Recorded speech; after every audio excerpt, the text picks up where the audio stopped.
what's going on, YouTubers? Ladies and gentlemen, it's the Natural Born Thriller, and welcome everyone to All Elite Wrestling Reviews, where we're giving you AEW Dark and Dynamite results. So, let's start with first of all with the results for AEW Dynamite. I mean, not Dynamite, AEW Dark. So, if you excuse me for one moment, folks, I'll be right back.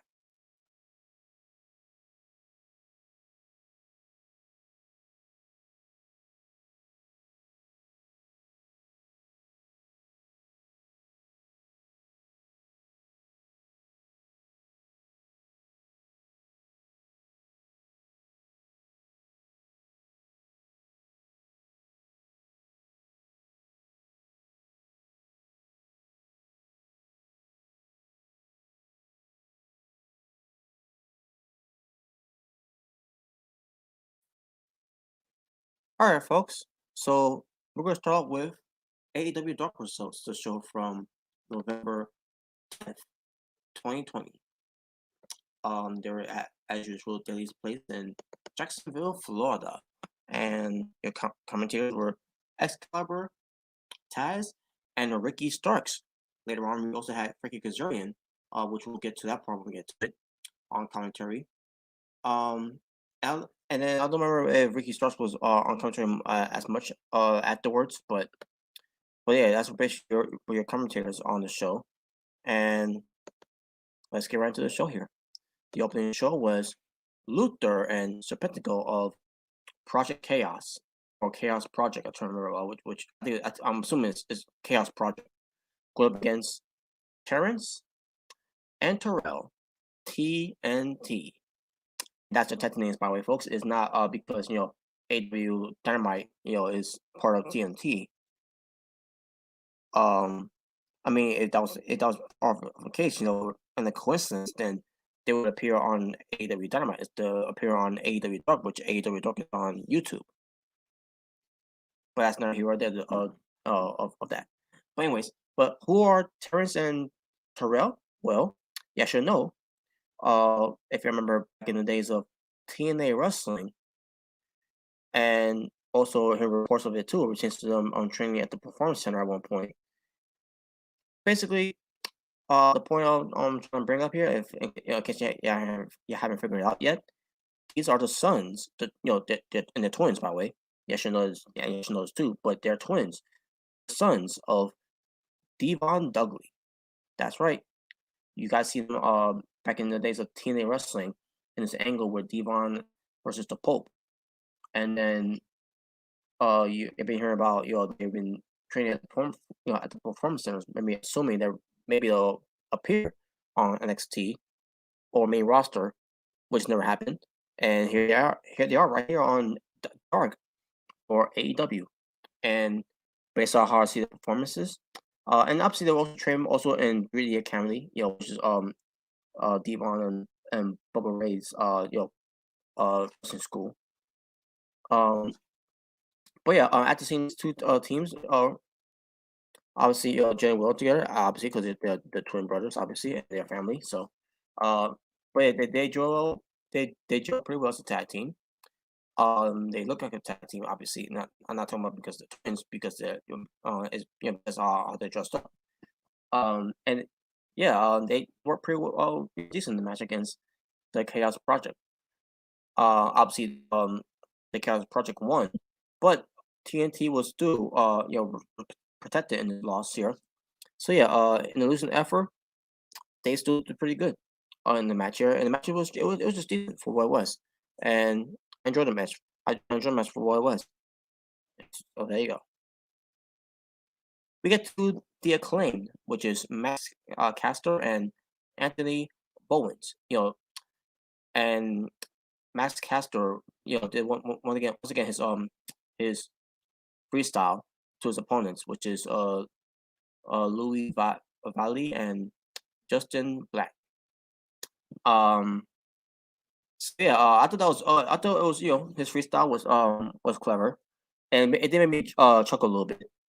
But yeah, the Acclaimed. This is the tag team names now. They've been teaming up for about 3 to 4 weeks now, and now they got a tag team name called the Acclaimed, and of what was been told on commentary from Excalibur, these two has now been officially been signed by AEW. So they are now all elite.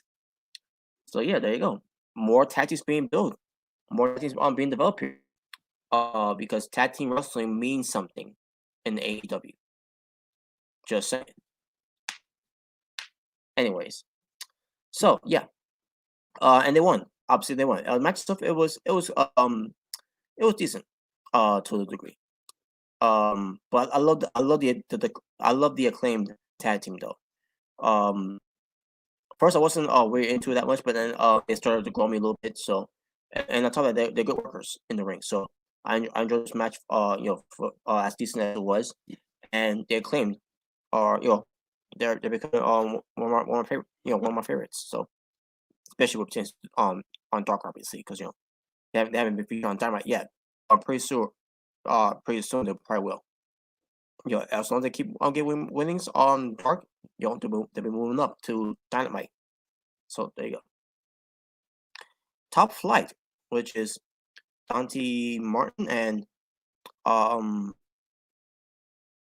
there is Martin. Basically, they're brothers.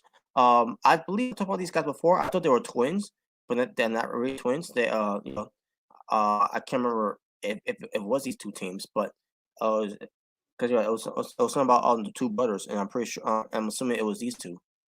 But they go up against Baron Black and Frankie Thomas. Top Flight has won this match here. Match itself, it was decent too, to a degree as well. Top Flight, I think they're gonna be the next guys that's gonna be pretty soon signed to AEW. Pertains to signing these guys from that being developed on Dark.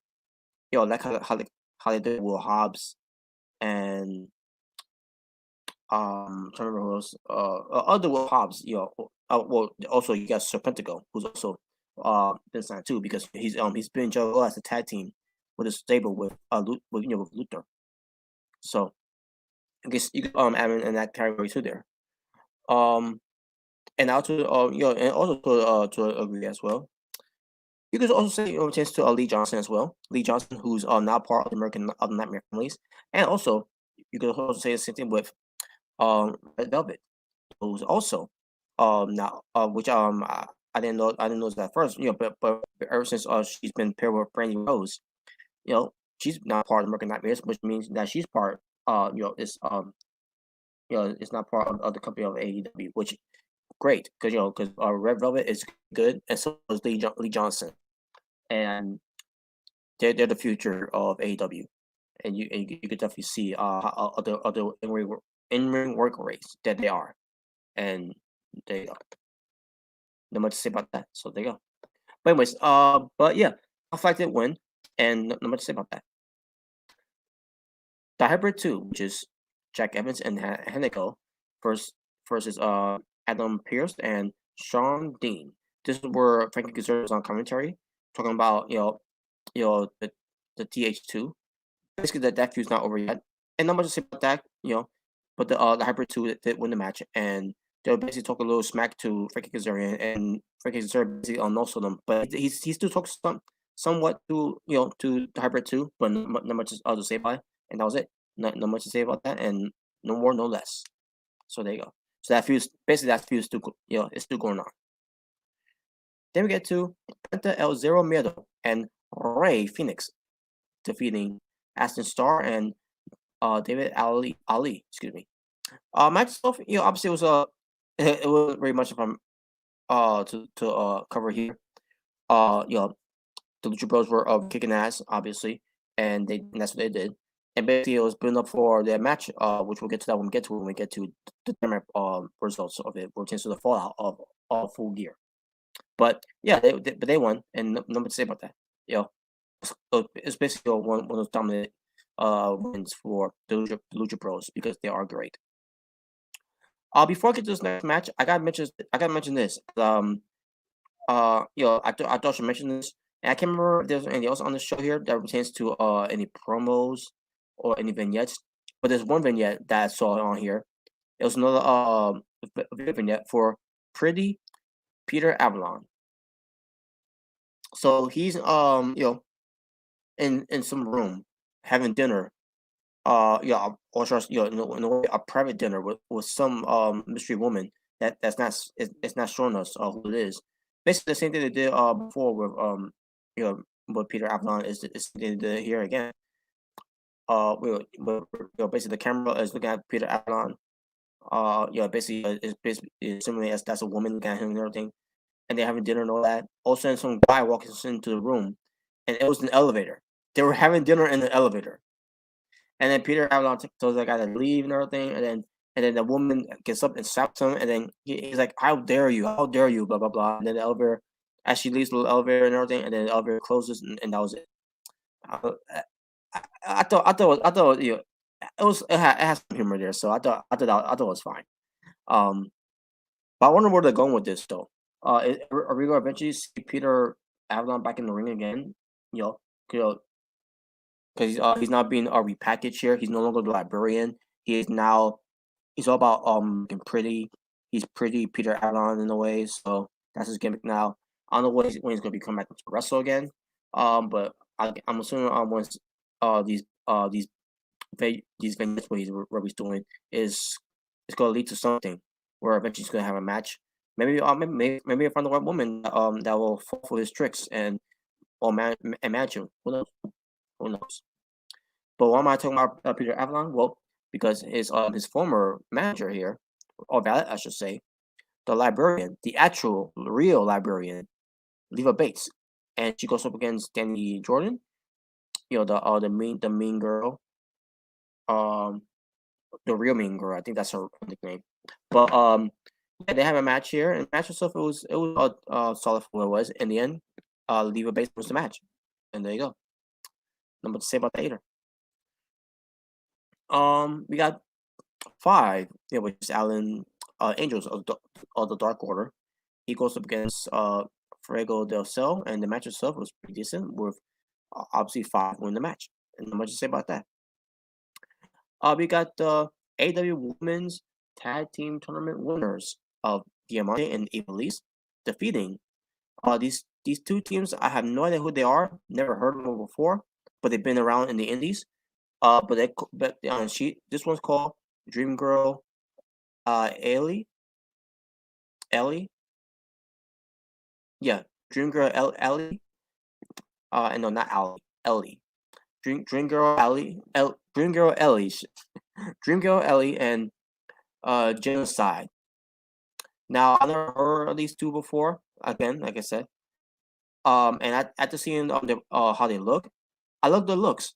But the way how to describe their looks, them being a tag team, they look more like a superhero, Toy Story, Space Ranger ish type of characters that they were portraying, especially this Genocide and where it pertains to Dream Girl Ellie, she was basically like the female Buzz Lightyear because of her outfit. What I was missing is, as one of them saying, to infinity and beyond. But yeah, but as far as their work goes, by the way, a genocide, excuse me, she's tall. Not too tall, but she's tall. Meanwhile, you got Dream Girl Ellie. I thought she was pretty good in the ring. Despite her getting her ass kicked by Ivelisse, though. Because Ivelisse was always basically taking her to town. But yeah, I was interested in this tag team. I don't know if they have a tag team name though. I don't remember if they did or not, but maybe they'll eventually they will. Maybe the AEW will think about signing them. If it needs to. But yeah, I thought this tag team was pretty decent. Obviously, Ivelisse gets the win.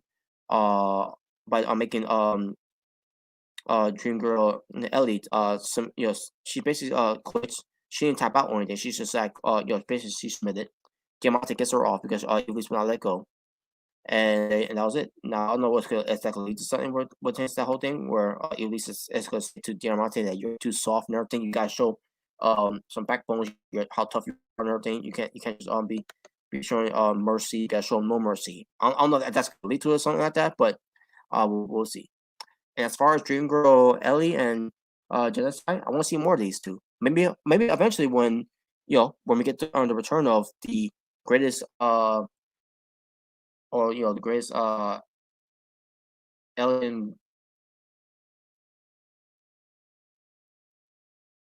Oh yeah, I can't remember now. It's the galaxy's greatest alien. That's the nickname for Christianity.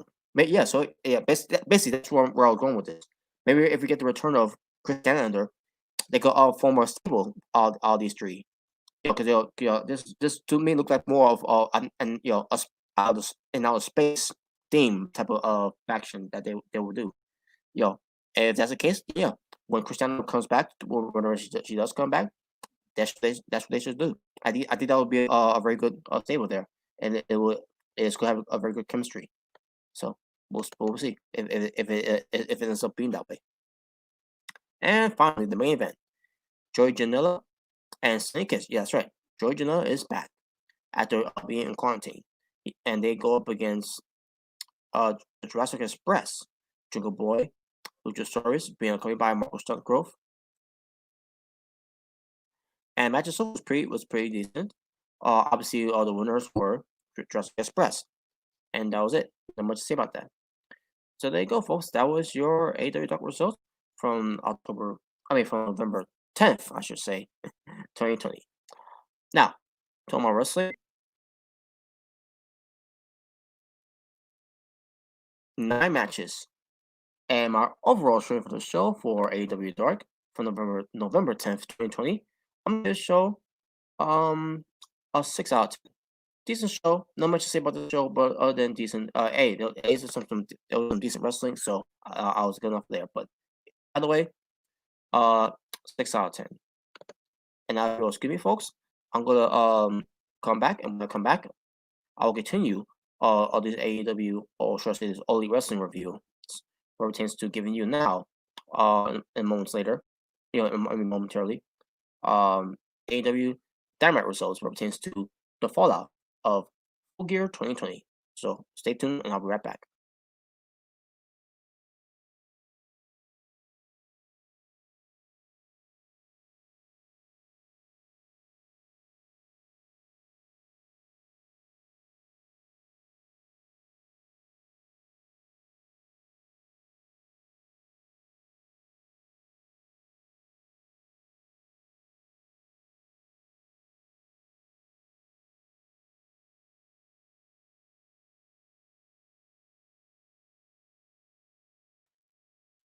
And now, time for your. Okay, let me pull it up here.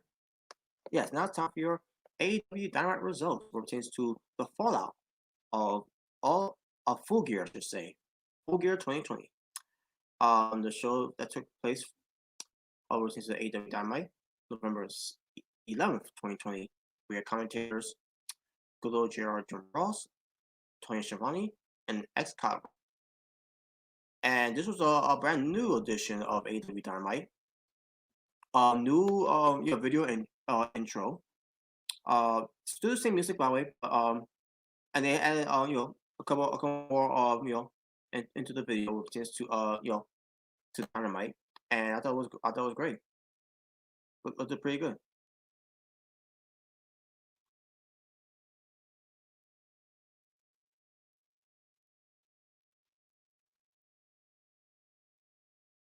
All right, we go. So the opening match. Before I get to that, we first get Team Taz coming out. Taz says that he comes out there with Brian Cage and Ricky Starks, and Brian Cage is going to have a match. But Taz gets to cut a promo and says that he's distracted due a new TNT champion in Darby Allin because he's there. He's all the way up at the someone in the sections by himself, and he's looking down. And Taz tells Allin that the last time they saw him, he was knocked out on his car, so he better not come down anywhere near the ring tonight. In a way, Taz continues to say that if he talks with Cody, to let him know the same is coming from him as well. If he comes near, basically comes near them, and he has to Brian Cage more chance of him go up against Matt Sydal, and then basically saying that Brian Cage is no joke. Sydal is no joke either. So let's get this match going. So we get match going between Matt Sydal versus Brian Cage. Pretty good match between the two. Obviously, in the end, it was Brian Cage catching Matt Sydal in midair and get him in the drill claw for the win. And after the match, Ricky Starks gets a color promo. He says that both he and Cage are official are ranked, so he wants a TNT championship title shot. Starks says that anyone who gets in his way, or in their way, I should say, are gonna get put down. And that was it. And there you go.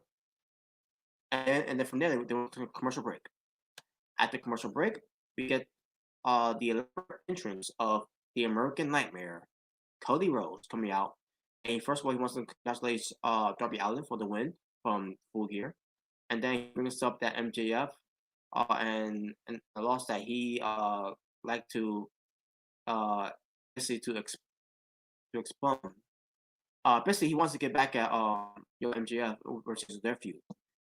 All of a sudden, as Cody Rhodes is continuing to talk and everything, some woman, an African American woman, is walking towards Cody Rhodes, approaching him.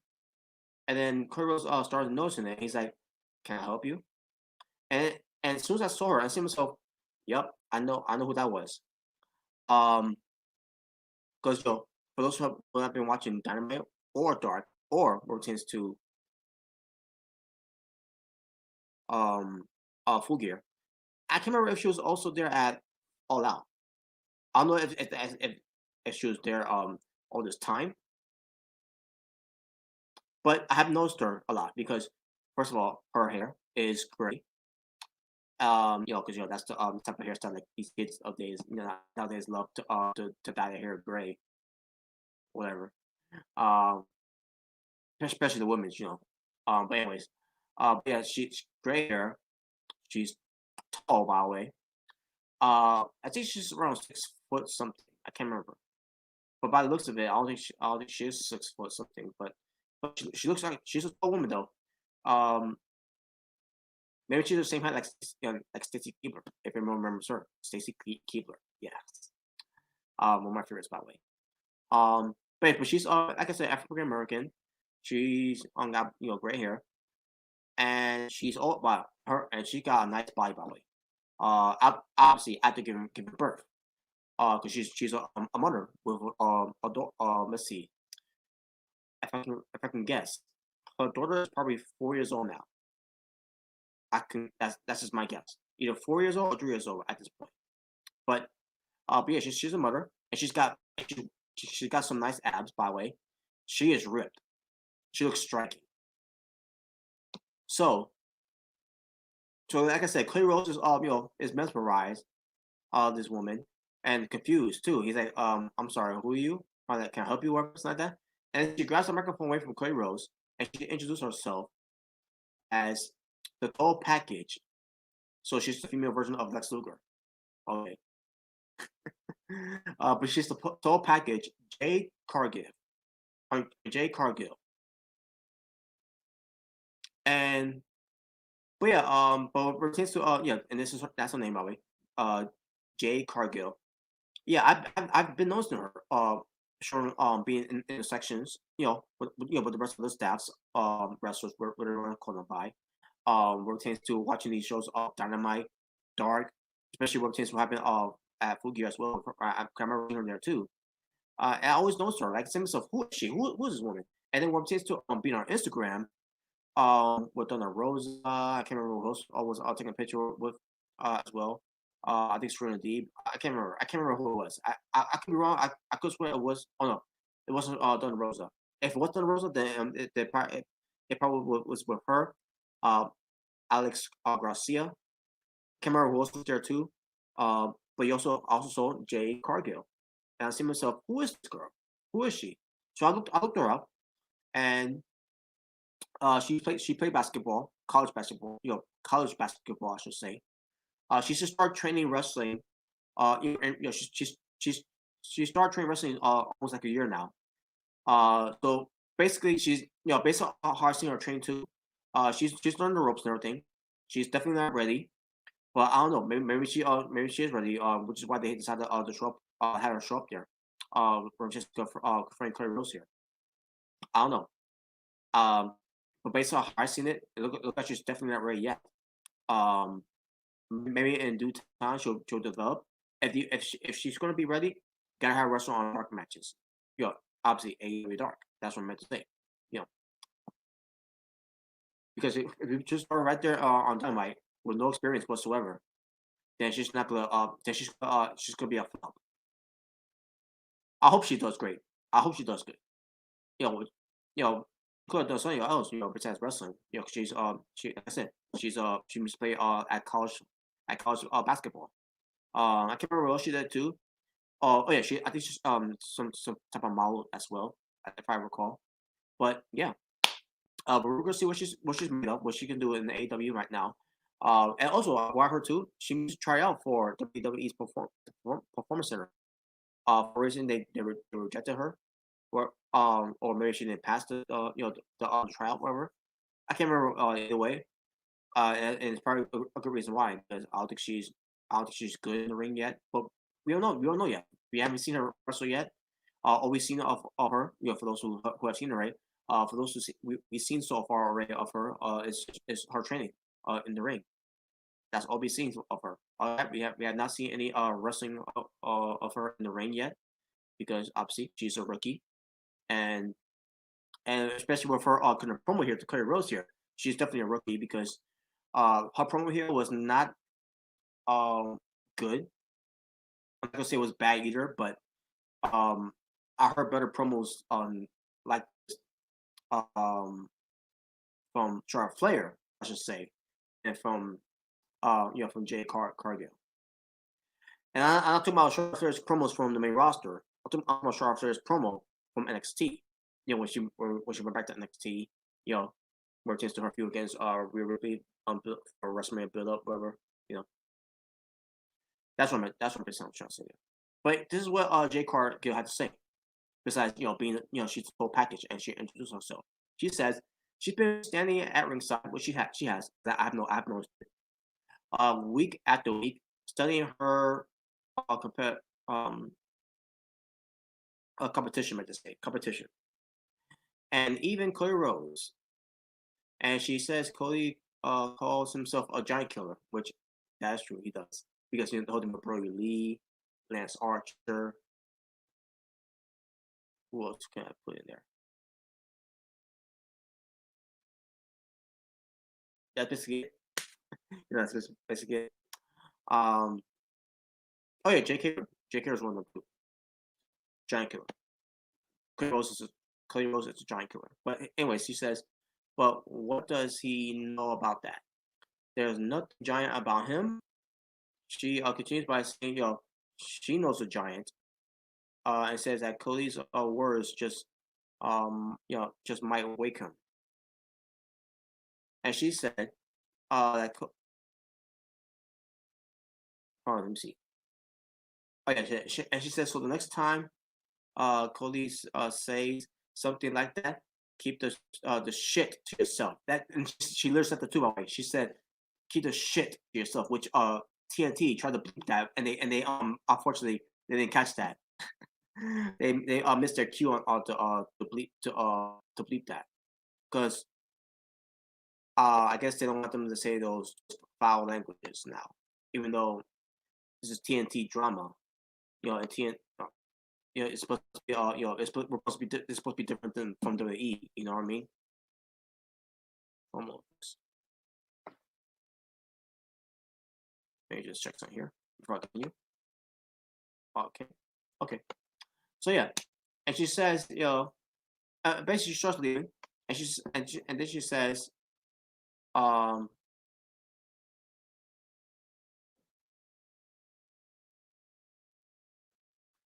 she basically says, oh, before I leave, and she says, first of all, congratulations on getting your last name back, and didn't have the balls to go by one name, even though he has been doing that. because WWE will not allow him to give his last name back. Well, basically, will not allow him to give him his last name. And then she says the Giant has one name, and he's a real star. Shaq. Let me say it again. Shaq. Y'all know who that is, right? Shaquille O'Neal. And how wrong too, by the way, with Shaquille O'Neal, because on the latest episode of BTE, I should say, BTE, being the elite, Shaquille O'Neal was on that show, and not only that, he was not only on that show of being the elite, he was backstage during Full Gear. So I'm thinking to myself, are they trying to have Shaquille O'Neal versus Cody Rhodes? Is that what we're going with here? Because I don't know if that's is that the goal they're going with. I don't know. I just don't know. Maybe Shaquille O'Neal is more interested in wrestling for AEW more than he is in WWE. You know, I don't know. Who knows? Who knows what they're doing with this? But if they do something with something with Shaquille O'Neal, Cody Rhodes, with Jay Cargill, and then with someone else, which I'll get to her when I get to it. It should be something. We're just getting more eyes on for AEW. So we'll see. Other than that, I think something like that it should happen. Between Shaquille O'Neal versus Cody Rhodes. Well, if Shaquille O'Neal, and here's the thing too, Shaquille O'Neal is way up there, up his age. And he's out of shape. No offense to Shaquille O'Neal, but should he really be wrestling in this day and age? I don't know. It's just I don't think it's going to work out that well. But then we get to Brandy Rhodes. She comes out, and normally I'll get annoyed about Brandy Rhodes coming out there, and I try my hardest to no, I tried to my damn hardest to crap on Brandy Rhodes for this segment, because I thought, which is this segment, I can't lie. I can't lie. I can't hide from this. Brandy Rhodes did pretty well in this whole thing when she confronted Jay Cargill. I couldn't deny that. There's no way I couldn't I can't say, oh, she was terrible. Oh my god, that was bad, and blah blah blah. No, this was actually, I thought this was intense. I thought this was I thought it did its job. Brandy Rhodes did her job here. So this is what she said. She says, "Who the hell told you tonight was open mic night, bitch?" And and funny, TNT didn't even try to bleep that, but they try to bleep the word shit. But Brandy Rhodes said she didn't appreciate that Jay had to say. She tells her to never talk to her man ever again, and tells her to bounce off her stage, even though that but the thing again, it is she's part of the company where she's being the CEO. So I guess yeah, to agree, it's kind of her stage too. It's all part of the stage. So, anyways, but it's whatever. She said bounce. So she basically her to bounce and don't come back unless she sends her bitch ass. I'm sorry. Unless she says don't come back unless she sends for her bitch, and then she says, "Get your ass out of here." And I think she says in the lineup, "You heifer." To Brandy Rhodes telling Jay Cargill a heifer. I've always been curious. What is the definition of heifer? Cause I gotta see this heifer. Okay, that's how I spell it.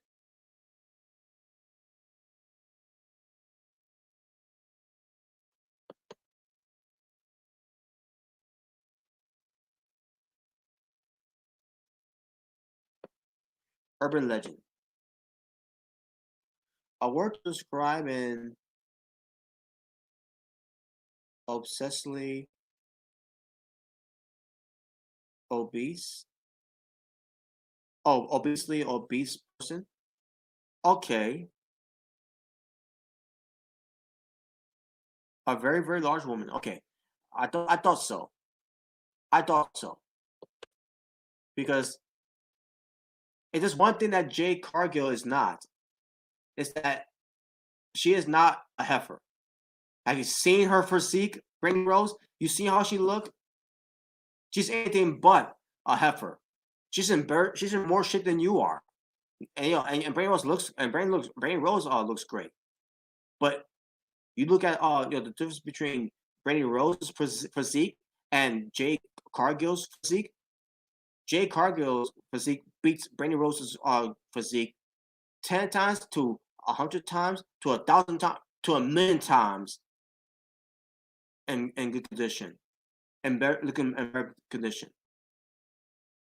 Not sure to say Brittany Rose is out of shape because she's not. I think she looks decent. But you see Jade Cargill of her physique, she looks incredible.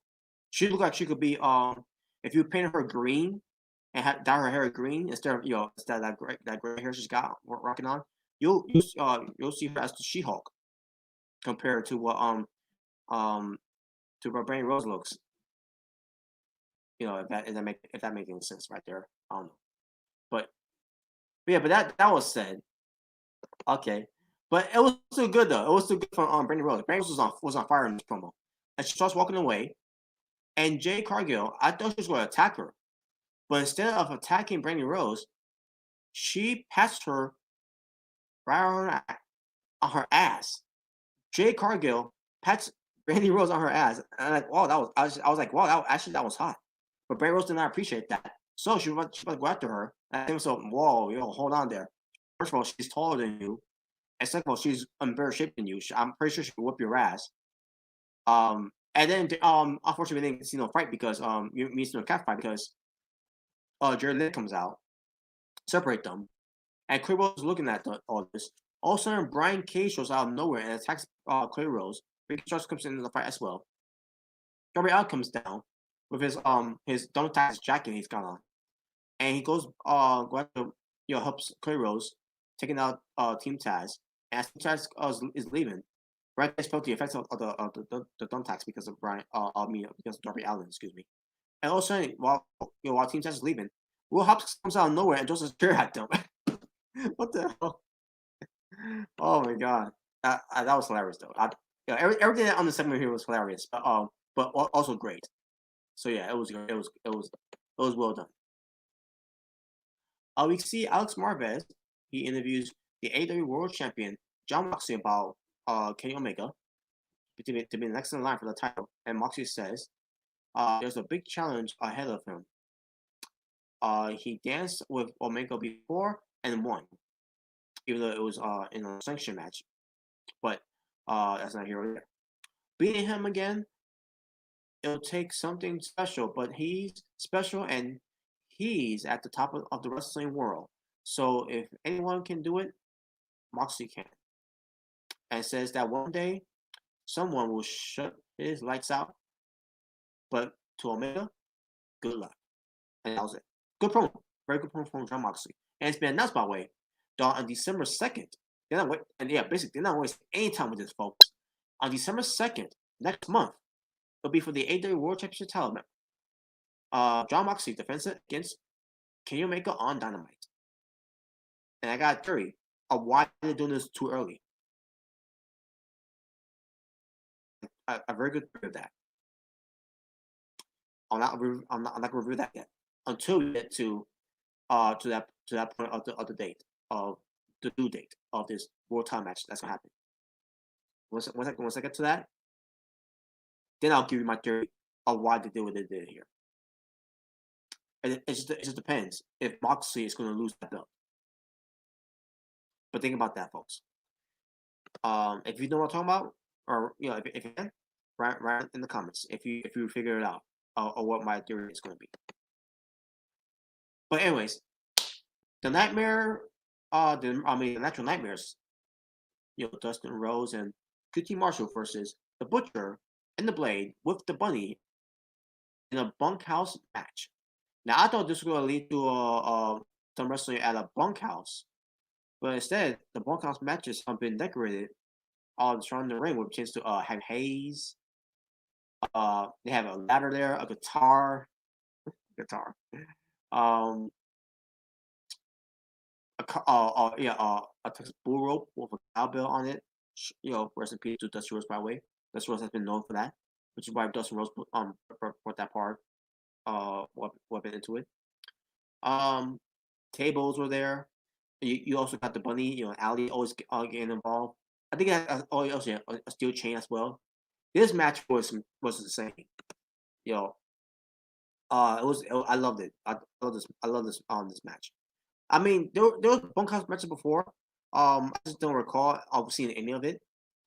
But this was pretty good though. I enjoyed this match for what it was. And then we get to a spot where Ali, by the way, we had two blade drops. One from the Blade, which was he was definitely wearing the prison mask, and then the other one who bled was QT Marshall, and no Dustin Rhodes bleeding, because he's always no bleeding, but this one he didn't bleed at all. And the Butcher he didn't even bleed either. It was just on the Blade and the QT Marshall. But yeah, Ali got involved again, but she got put to a table due to troubles because of that. I'm trying to remember how it happened though. In fact, it's a gift here, so let me check this out. Oh yeah. So QT Marshall punches the Blade with a steel chair, punched the chair, hit him, and then bumps him to Ali. I goes to the table. That was it. For Ali. Basically, that was it for Ali. And then the match ends with the Natural Nightmares winning, and that was it. This was the only match that happened, by the way, folks. This was the only match that the Butcher and the Blade versus the Natural Nightmares had. And you would think they would have done some matches before that hand, instead of wasting everyone's time with all this bullshit they're doing with Ali being a gold digger, a homewrecker with QT Marshall. They could do something with that. Instead, they decided to not do anything with it. But that's been done. It is what it is. Now we get to move on from this feud, this tag team feud, which they could have done way more better with this. So they show a video package of the elite deletion of Sammy Guevara and Matt Hardy, and I thought it was pretty well done. They did with that one. I'm gonna mention with this too as well. They also showed more Kenny Omega versus Hangman and Page. I don't remember if they showed one with John Moxley and Eddie Kingston. I think I'm pretty sure they did. I just can't remember. And they also showed one with the Young Bucks versus FTR. One of the, in my opinion, and I'm saying this, from my point of view, despite how I didn't feel about how I didn't feel good about the stipulation, the whole thing of if the Young Bucks don't win, then they won't get another shot at the tag titles ever again. Besides that, to me, in my opinion, as of 2020, by far the greatest tag team match I've ever seen. And if you disagree, let me know in the comments below.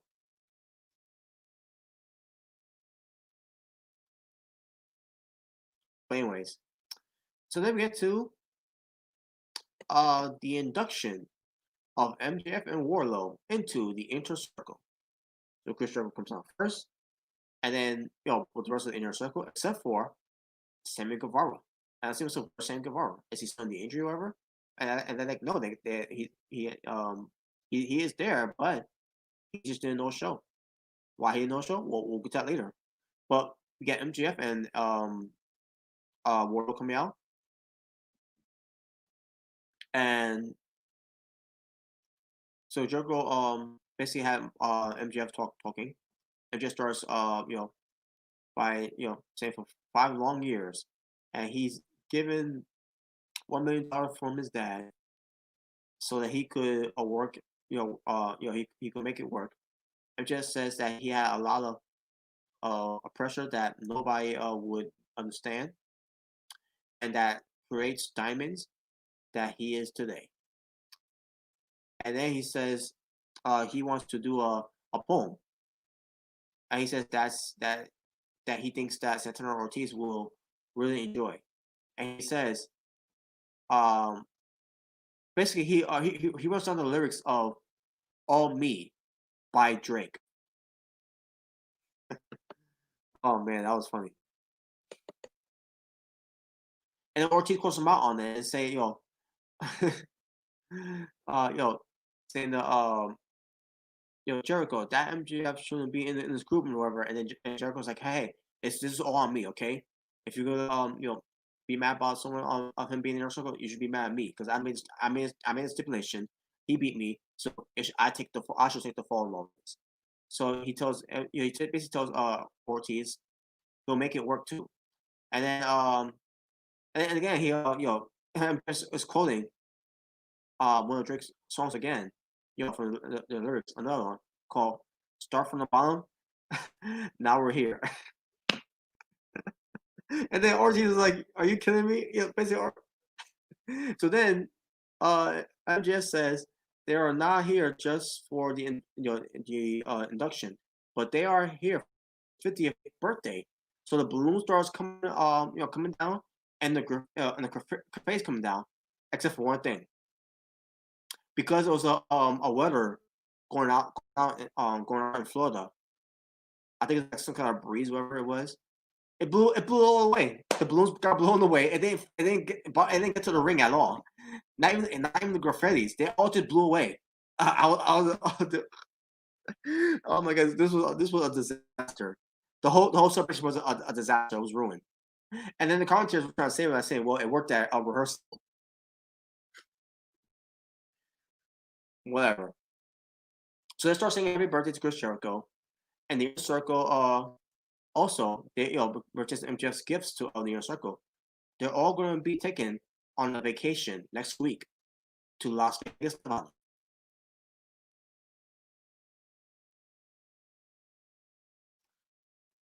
During the pandemic.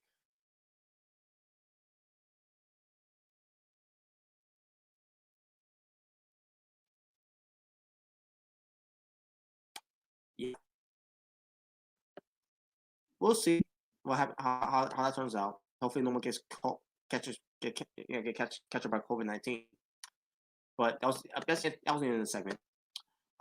Segment itself, it was good, funny, and then a disaster because of the whole Bruce and Confetti never got to the ring, which is unfortunate. So hey, what can you do? When this type of weather conditions, when it starts blowing, when the wind starts blowing away, and all that, and I know that by experience, full experience because of me working in Canada.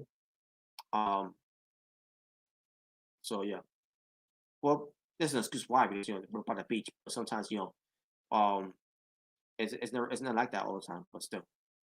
Um, anyways, so yeah, we'll get more about having around with the Inner Circle. We get the Young Bucks being interviewed by Alex Marvez. Alex Marvez was nervous though because he was afraid to get super kicked. So he asked the new champions. Oh yeah, it's basically the Young Bucks who knows the two by the way. And like, hey, you can come down now. It's cool, real cool. So he asked, basically, Alex Marvez asks the new champions, what's next? Nick Jackson says that it's the biggest accomplishments of their careers, but he thinks that the fans will want to see a rematch. Yes, yes, because this time there'll be no stipulations on the line for whatever stipulations is going to be, other than what? Maybe on the bar, totally better for ringside, maybe. I don't know. Who knows? We'll see. We'll see when they do that. But yeah, I want to see a rematch between these two because the first encounter they had with them when they added those stipulations in there, the whole thing with Tony Blanchard being barred from Tony Blanchard, I should say. I think I said his name right, but it's one thing to on the bar someone from ringside like a Tony Blanchard, but it's another stipulation you added in there where AEW tag titles and you basically if the Young Bucks don't win, then they're not no shot with it ever again. That was the big problem of me going into that match at Full Gear. Now this time there should be no stipulations like that at all, especially with this FTR. I want to hear anything about FTR. If they don't win, they will never get a shot at the tag titles ever again. I want that happen with them either. No stipulation of that whatsoever. Period. But I'd love to see a rematch. But Matt Jackson says he apologized for Marvez and Karaman, Stravani, and whatever, blah blah blah. Referee, blah blah blah. Blah blah blah. Then mentions Top Flight, a young up and coming tag teams. And continues that saying that next week they will face them. So yes, Top Flight will be facing the Young Bucks in a non-title tag team match. And by the way, Matt Jackson, let everyone know that he's not, he wasn't clear by doctors what his ankle injury, but he's still going to wrestle. And here's the thing too, folks. For those that were crapping on Matt Jackson, of his ankle injury, well, I won't say crapping on it. Some people, basically, he's hurt and everything. Coming to full gear. He's been hurt from that ankle since the match that the Young Bucks had with the Butcher and the Blade. And that what was the match called again? The street fight. It was some type of street fight they had where Matt Jackson dove off the stage and landed onto where it was, of the Butcher and the Blade on the table, and that's when the injury happened for Matt Jackson. So he's been working through the injury ever since, rehabbing it, doing whatever he was doing, so yeah, he's been injured since then. I don't remember how long it's been, but yeah, he's been working on that ankle injury for months. It was not just recently from this year. I mean, from this month, I meant to say. It was basically months ago. So, but yeah, he's been doing well though. We're just where he's doing, it's doing him justice. So there you go. And on top of that, that didn't even stop him from having one the greatest tag team match I've ever seen in 2020 from Full Gear. So there you go. And the promo, I mean the promo, the entrance. Well, in a way, it's kind of promo too, but it was alright though. It was alright. So there you go. Sean Spears with Tony Blanchard versus Scorpio Sky. So good that Scorpio Sky's back. To me, I think he came out too soon. But then again, maybe he was clear because of the whole thing came in some quarantine. But we get this match now. This should have been on Dark. I'm not saying the match was bad. I just wasn't into it. I know the build-up that they did with this match between Sean Spears and Scorpio Sky still happened on Dynamite and happened on Dark. Nothing. Not like I said, it wasn't a bad match. The match itself was decent or solid at best, but I just couldn't care for it. In the end, Sean Spears wins the match. I thought Scorpio Sky was going to win here, but no, Sean Spears wins instead, and he won by cheating. Obviously, he had the belt piece in his glove, and also what this is what happened here too. Tony Blanchard distracted Scorpio Sky, just in the ring. All for because he handed Sean Spears the male object and to put in his glove. And that's another thing too. I don't think he was wearing a glove either at first.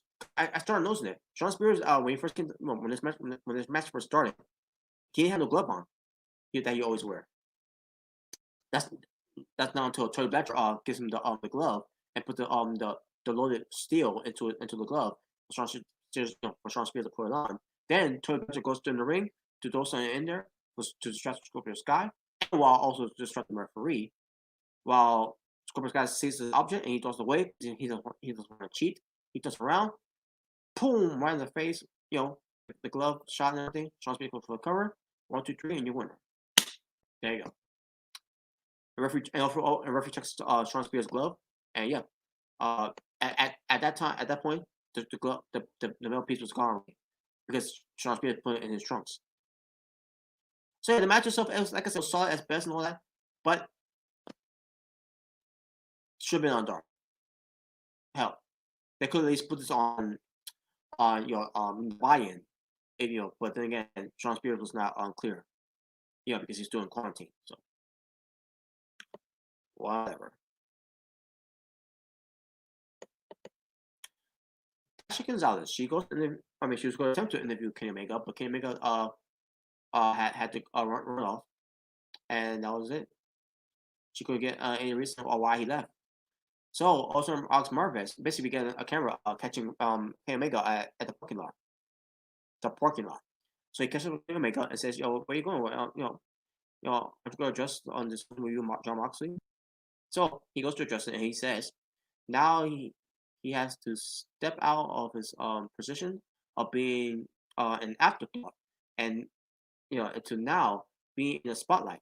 He says that Moxley has what he wants, and he wants, and has taken Kenny Omega's spot, and as being in the face of the company, Moxley's basically saying that Omega saying that he's heard the backstage chatter of where's the cleaner, where's the best bout machine, where's the New Japan person of Kenny Omega. So yeah, he addressed of where's the cleaner, that like that's what we want to know. Where is that cleaner? Where is he? We still want to see the cleaner.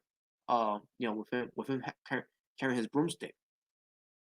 Besides the elaborate entrance that he's doing. And he says Omega thinks he's proven within a recent tournament that he never left. He just ready to resume that role in the company. Says that they are actually 0-0 because when he looks in the record book, there's no match between them. Their first match was an unsanctioned match, and that's exactly what I said before too, by the way. And there you go. And and promo for Kim, and that was it, by the way. But the promo for Kenny Omega was pretty good. I thought he did pretty good with his promo, and it's going to build up more tensions between Moxley and Omega when they had that match at December 2nd. There we go. Ty Conti being accompanied by NJ of the Dark Order, and I'm talking about NJ of the Dark Order, not Ty Conti. I don't think Ty Conti is ever going to be part of the Dark Order, even though NJ is trying to recruit her to be part of the Dark Order, but I don't think that's going to happen. Because Ty Conti, she's all about being fair. She doesn't want to be be a cheater and all that. I'll get to that when I get to it. But Ty Conti goes up against Red Velvet and being accompanied by Brandy Rose, and Brandy Rose is still upset about what happened earlier on that night. And Red Velvet is trying to calm down and everything. So we had a match between Ty Conti and Red Velvet. I thought it was pretty good. Pretty good match there between the two. At one point, you had Anna Jay bringing the steel chair, while the referee being distracted at one point. Brandy Rose didn't do much in this match to do anything to stop Anna Jay. Because I think they moved forward from Anna Jay and Brandy Rose to Brandy Rose and Jay Cargill. So Tay Conti sees this, and she's like, "No, I don't want to cheat. I don't want to cheat. I want to do this on my own." And by this way, we do Red Velvet's going to win here, but then Tay Conti ends up turning around, and she goes for the great special, and then flips it into the first of all, Red Velvet try to go for a kick, try for a running kick, but misses. Tay Conti gets her a big pump kick to the face, and it gets her in the gory special, only to turn it into like a knee to the face type of way, and it looked pretty good. Like, wow, that was good. So I guess that's her new finisher now. That's part of her new finisher. And Tay Conti wants a match. So basically, she needs to a chair. So we see Anna Jay who didn't look happy because Tay Conti just disobeyed her and she didn't want to cheat to win. And Tay Conti's like, I'm sorry, I just don't want to win that way. And she hugs she gives Anna Jay a hug. Well, they hug each other, I should say. Are we still friends and all that? And she's like, fine. And also we see the Dark Order. This is kind of weird too. The Dark Order lurking through the tunnels, and then also they walked away. I don't know what was that about, but I don't know. I just don't know. But there you go, folks. That was it for fun. Then we get to the Inner Circle. This is where it gets good. They're being interviewed by Alex Marvez about them going to Las Vegas. All of a sudden, Sammy Guevara shows up, and then he says to MJF said, "Hey, MJF, your email says to go to the beach." So MGF did this on purpose. Oh my god. So yes, he got email from MJF, but the email was said to him to go to the beach. And he says no. He said that in the second email that he said in the second email you're supposed to go to the beach. So I'm saying that because after the first email, since the whole induction of the inner circle was supposed to happen at Daily's place, and the second email, I guess of the after celebration of that was going to be at the beach. I don't know. But MGS says the other guys, if they got a second email, and they said they did, and but the thing is, Sammy Guevara claims that he never got the second email. He never got the second email. But most of the group heads off, and MJF tells Sammy he really did send him that second email. And he said, and by the way, here's the ticket for Las Vegas, Nevada. By the way, he really need to check that ticket because I'm pretty sure that ticket is going to say somewhere else that's going to lead to Sammy Guevara somewhere else, basically.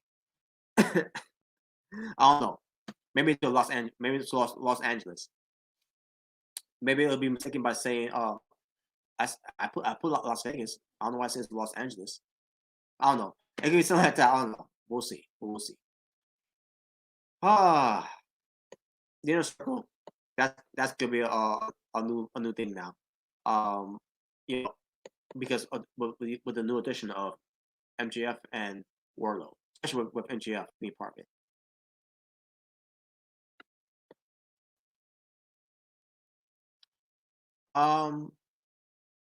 So for next week's Dynamite, we're gonna have Orange Cassidy versus Skip Sabian. We'll put before our ringside. The Inner Circle slays Las Vegas, Nevada. I do think Sammy Guevara is not gonna be there because the ticket. Because MJF just got a special ticket for Sammy Guevara. I'm pretty sure it's gonna lead him to either in Las Vegas, into Las Vegas, Nevada, or somewhere else. But we'll see. Maybe it's all in my head. Maybe Sammy Guevara is gonna be there at Las Vegas. But we'll see.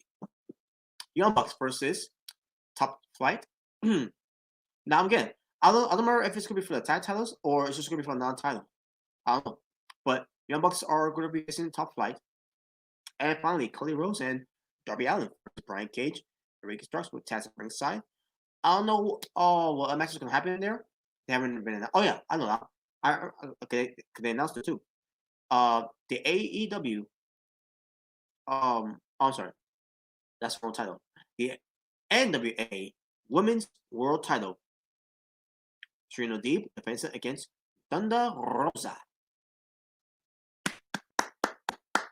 I can't remember what's gonna happen either, but that's basically last I remember what's gonna happen. So yeah, and they're doing this earlier here too. Which means that's good. We're good. Now I don't know if that's gonna be the main event. It should be the main event. We'll see. Maybe it'll be the opener. Who knows? We'll see. Yeah, and I'm talking about the NWA Women's World Championship. That's what I meant. Either it's gonna be the opener or it's gonna be the main event to end the show. We'll see. But I digress.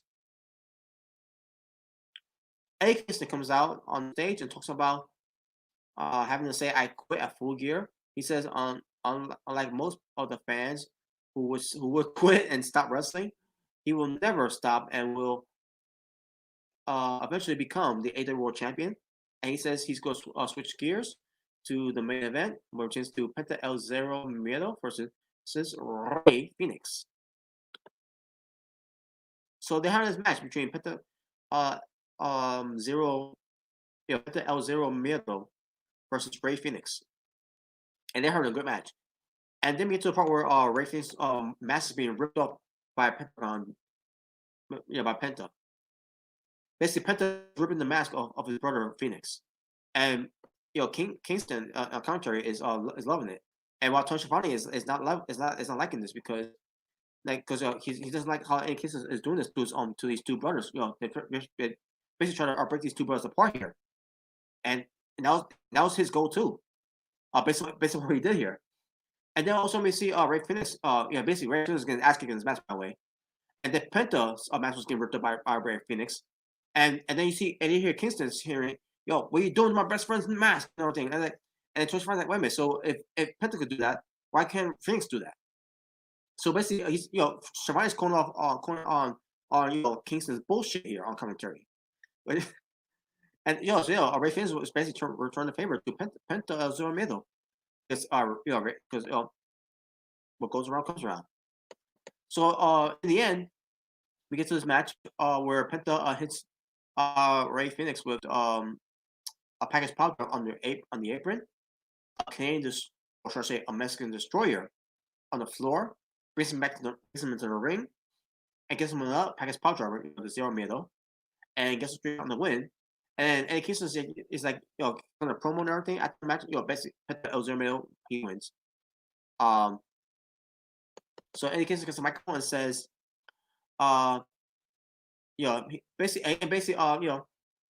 makes fun of the fans saying, "Oh, this is awesome," and fight forever. And he says, "Penta, you're my best friend," and also, Penta didn't see what was going on. Eddie Kingston kicks Ray Phoenix out of the ring, and then he tells him, you don't need your brother. He's been holding you back and all that. You're the real deal and everything. He's that weight and all that, and that you should be going a singles run and everything." And all of a sudden, we hear the music. And yes, he's back. Pac is back. The bastard is back. The bastard Pac is back. So he comes back, finally, after months of being quarantined because of this damn pandemic. He's finally back. And hopefully this means that and by the way, Penta El Zero Miedo was concerned about his brother. He was not in the ring. He was not in the ring anymore. Because he didn't see what happened, and also he goes to see he checked on Ray Phoenix on the outside, and all this is going on between Pac and Eddie Kingston. Before I get to that part of it, Pac comes out like I said, and he says, basically he yells at Eddie Kingston, says, "You think I've been gone forever? You think I'll be gone forever and everything?" He said, "Well, you made a big mistake," and he starts running to the ring. And then also there's going to start fighting, but also immediately the referee gets in there. We get staff coming in there, and they bring them up. And hey Kingston, mocking Pac, and Pac's trying to go after him and everything, and they almost touch each other too at one point. But also on the outside, Penta El Zero Miedo and Ray Phoenix don't know what to make of this, and they're confused and concerned with all of this. So maybe this eventually will lead to something where the Pac and the Lucha Bros comes back together to reunite the Death Triangle to go up against the Butcher and the Blade and Eddie Kingston. I think that'll be great. Oh yeah, and also announced on commentary, Pac will go against the Blade.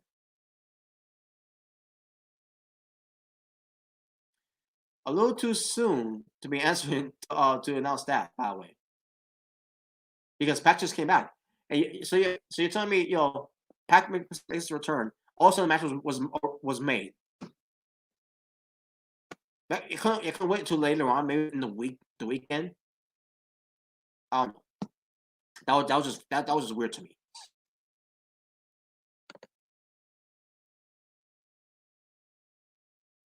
But anyways, hey, but the bright side of it is all, Pac is back, and he looks better than ever. But yes, Death Triangle needs to come back, by the way, folks, because they did start this whole Death Triangle thing too this year. Unfortunately, the pandemic and ruined it. So now he's back. Now they can reunite the Death Triangle as babyfaces now. But also with a bad attitude, because we don't want them to be two goody two shoes baby faces. That doesn't work anymore on WWE. Just saying.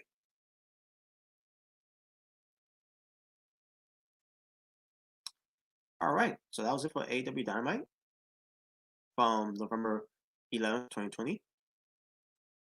the show overall. Before I get to that, let me first get the Tomorrow Wrestling out of the way first.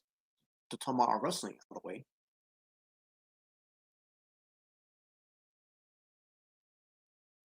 5 matches for the Tomorrow Wrestling for AEW Dynamite. With it pertains to the fallout of all Full Gear. And my overall strength for the show for AEW Dynamite, I'm gonna give this show an 8 out of 10. What fact? No, 9 out of 10. I'll give it a 9 out of 10. Namely because Pac returning.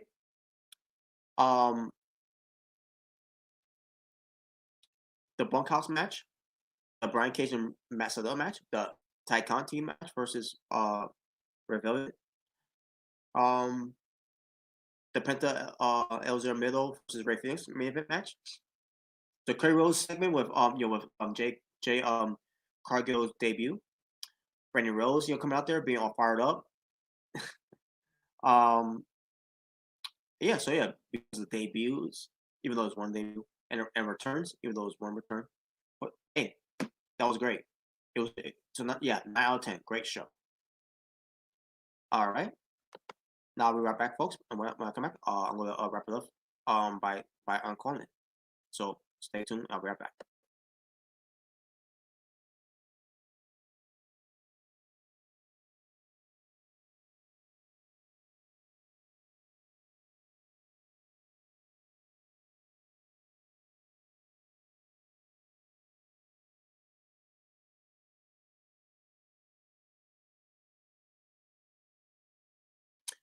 All right, folks. That was your All Elite Wrestling reviews. Thank you all for watching. We're just giving you AEW Dark and Dynamite results. If this is the first time you're experiencing yours truly, not your born thriller, right here on YouTube, please, if you haven't done so already, hit that subscribe button and hit that notification bell for more future content. Also, if you enjoy these reviews of AEW Dynamite, of AEW Dark and Dynamite, give it a like to all my supporters. Or if you didn't like it, give it a dislike to all my haters. Either way, thank you all for spending your time, day and night, by joining, watching, and viewing me right here on YouTube, as I try to give you the absolute best content I can give you from yours truly, not your born thriller. So you all stay well, stay safe, take care of yourself for everything that's going on in the world, wear your mask, love one another, God bless one another, live in peace and harmony for all. I am out here. Ta-ta for now. For It's the Natural Born Thriller, saying peace on the streets. This is your All Elite Wrestling review, where it tends to give you AEW Dark results from November 10th, 2020, and AEW Dynamite, the fallout of Full Gear 2020, the results the show from November 11th, 2020. And there you go. So you all take